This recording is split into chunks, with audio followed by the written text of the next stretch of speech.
I want to talk about something that is kind of hidden. It's like a hidden genre that's talked about, but it really is not, like, it doesn't have its own tag that's predominantly out there where you can see it, like a roguelite or a Souls like, or, like these genres that kind of just popped up. And even the smaller niche ones, you kind of know they exist and they actually have tags for them, but you really don't see the single player or offline MMO. I mean, you get games that are tagged this, and in fact, I've actually been seeing people kind of tag this or ask like for recommendations, like, I kind of want a game that kind of feels like a single player MMO or an offline MMO where I don't have to be connected online. I can progress at my own pace, not really have to deal with a lot of that FOMO crap that you see in a lot of MMOs, like dailies, weeklies, monthlies, things like that. And to be honest, I'm kind of up there with them. I like those kinds of games. Like, one of the reasons when I look back at, for example, Final Fantasy 12, and one of the reasons why I gave it such a strong, recommendation was because of that single player MMO feeling, but I didn't realize what it was at the time. I just said, this feels good. I like these bounty systems. I like that I can just go out and explore and do things. I'm really liking this. And you know what? A lot of people back then didn't really have that same sentiment. It was actually mixed, or, I'd say a decent amount of people hated on Final Fantasy 12 because of it. But I honestly think it was one of its strengths. It made it different. It made it separate. Some people just can't click with it, and I can understand. Not every game's for everyone. And then you have other games that kind of came out, like, what was it? Kingdom of Amalur Reckoning, I think was the original title, and I think Re-Reckoning was the remaster or remake. And I'm going to be real. That one, people actually did not mind the fact that it felt like a single-player MMO, but the biggest downside was how easy it felt. And I'm thinking, so the fact that it felt easy was the big problem with it. And like a lot of things, sometimes that easy feeling actually is a charm of its own and actually makes people enjoy it. Pokemon games are easy, and look at how many people enjoy those games. So maybe it's not necessarily a pro or a con. It's just, someone who might actually enjoy it will like it, and the people who don't like that will hate it. Wasn't really necessarily as much of a dig at the single player or offline MMO feel. And not recently, but for a while now, I've been playing a new genre. It's been out for a while, but compared to some of the other genres, it's more new or more recent. And that is open world survival. Open world survival games have kind of been like a lot of them are made to feel like an MMO where you can play solo, offline. You could host your own server and play with other people, like, friends, family. And then you also have your official servers. And I'm like, you know what? This should be the future of MMOs. I think I think it can hit both. It can please both gamers and the people making the games, the people funding the games and investing in the games. And the reason why I say that is one of the biggest costs that goes into MMO, besides development, is in fact making sure your servers are always online. And if your game is an online only game, well, the servers, they can get very costly over a long enough period of time. What if you have a open world survival model, for example, where you have solo, where people who just want to play by themselves don't really want to deal with that. They can scale the content to whatever they want by giving you a bunch of different options. And they can play, like, for example, if they want the grind to be slow, they can make it slow. If they want it to be more quicker but still rewarding, they can adjust that to the feeling. Like right now on screen, you see it as 38 and they had like an orange 40. That's because, that level range was, starting to get above my pay grade. Like in my character on here, I see 44 Oh wait, no, actually, it was getting close to my level. The boss is the one that was above my pay grade, which I think was like 50 or something like that. I want to say it was in the red.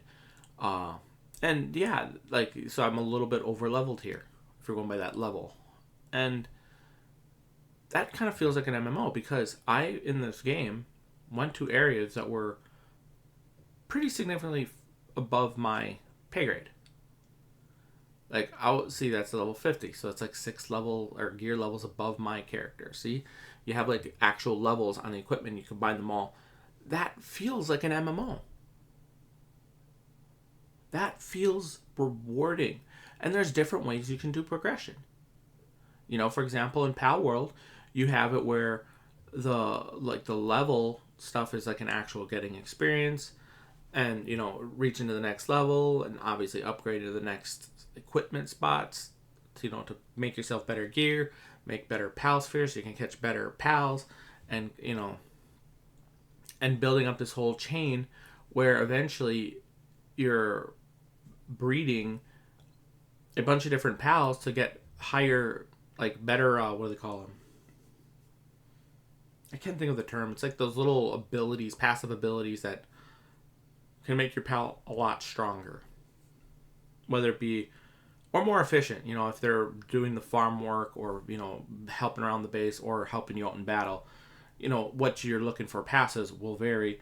And that's just another one of many different ways that you can make it feel immersive, make it feel MMO-y. And honestly, I'm here for it.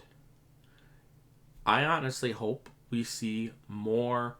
It's like one of the reasons why I want more MMOs, or I should say, off the hand, open world survival games, because it feels like offline single player MMO. But I can also play with my friends and family by hosting servers, or they host the servers, and we could just play. We can progress together. In fact, one of the games that my cousin and his wife and I play the most, or have played the most. They haven't played much recently, like over the last year or so. But when we were playing games together, it was Conan Exiles, it was V Rising, it was Ark Survival Evolved, which is the first open world survival game I ever kind of played. I guess Minecraft might kind of fall in there, but I didn't really think of it as such. But like if you're looking at like ones where I kind of realized what the genre was and trying to actually get a better understanding of it, it was Ark Survival Evolved. And the only reason why I played it because it was on Game Pass at the time. And I was like, oh, I have Game Pass, I'll give it a shot. And I could play with them on, because at the time they were on Xbox. They have since transitioned over to PC gaming. And, just having a blast, honestly. So when I look at it from that perspective where I could play by myself or I could play with friends and I don't have to play with a bunch of people I don't know, for me that's beneficial. Because one of the things I don't like about MMOs, honestly, like the traditional MMO where you're online, it's like, oh, but you have to communicate people. It's like, that's not the problem. It's that my progress is tied with other people. If I fail at progressing, I want it to be due to my own skill, not other people's. If I'm playing with family and friends, that doesn't really apply because I'm having fun just hanging out with them. So, the way I see it, we've had like a whole like genre that's kind of been hidden.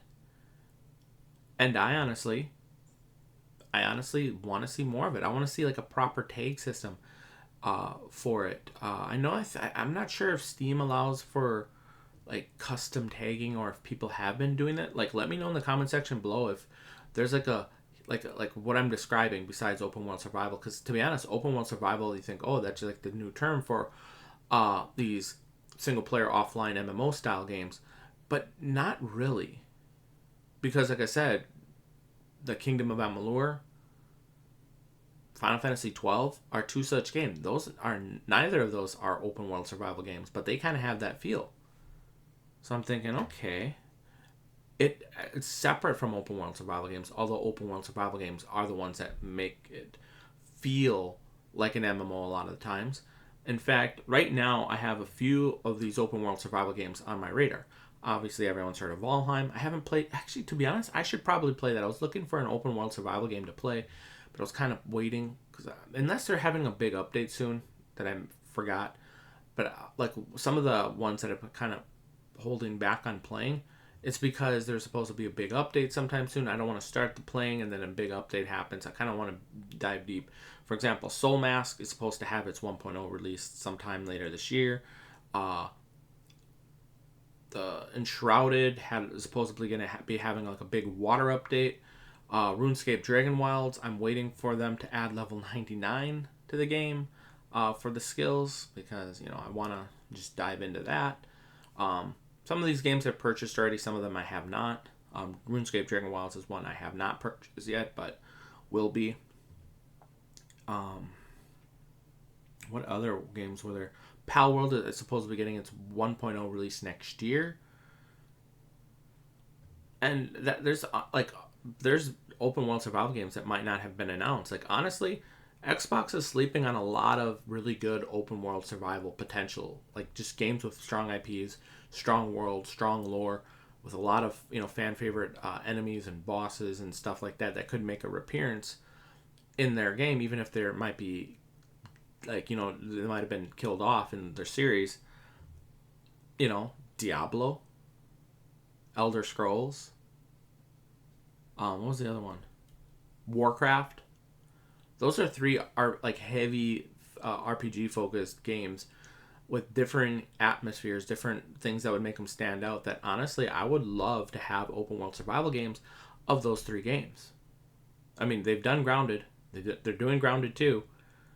Xbox could take those three games, three IPs I meant, make them, and they're almost guaranteed to succeed just because of the IP alone. But throw in the open world survival aspect from it, I think a lot of people would be playing those games, and it would be big. I would personally give it a shot, unless you somehow mess up the gameplay loop or the gameplay progression. It would be a very hard way. It would be very hard to screw up. That's why you go into early access for them, I guess, just to make sure you get it right. But yeah. They would have to seriously want to screw it up in order to screw it up. And for if you want more of a sci-fi based open world survival game, you could probably pull off a StarCraft or a Halo. Both of those could be really good. But yeah, and then non Xbox, one of the ones I've been thinking about is Warhammer. 40K could be a good one. I think regular Warhammer could probably also be another really good one. Because just how big their IP are, how big their fan bases are, and a lot of the lore and stuff that's been built into those franchises. I would honestly love to see, a open world survival game from those franchises. What do you call it? Alien versus Predator. The Alien and Predator series, yeah, I would like to have an open world survival game of that. That could be a lot of fun. What would be another one? Star Wars, if Disney doesn't somehow muddle it and make it worse due to some arbitrary restrictions, like lack of lightsabers, Maybe you could be Gray Jedi, Sith, Dark Jedi, or not just Dark Jedi, I guess Dark Jedi, normal Jedi, like what do they call it?